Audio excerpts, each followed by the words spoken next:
ভাই লেবু কত? 60 টাকা হালি। আমি 5 বছর আগে যে দরে আলু কিনছিলাম এখনো কিন্তু সেই দরে আলুটা আছে, কিন্তু অন্যান্য জিনিসের দাম দ্বিগুণ হারে বাড়ছে। দ্বিগুণ শুধু বললে ভুল হবে, 3, 4, 5, 6, 10 গুণ পর্যন্ত কিন্তু দাম বাড়ছে। ঠিক আছে, কি জিনিসের দাম বাড়ছে আসুন আমরা দেখে নিই। আলু কত? 30 টাকা।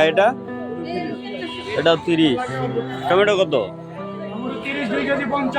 2 কেজি 50। লেবু কত? 60 টাকা হালি। কেমনে কি তাহলে 60 টাকা হালি?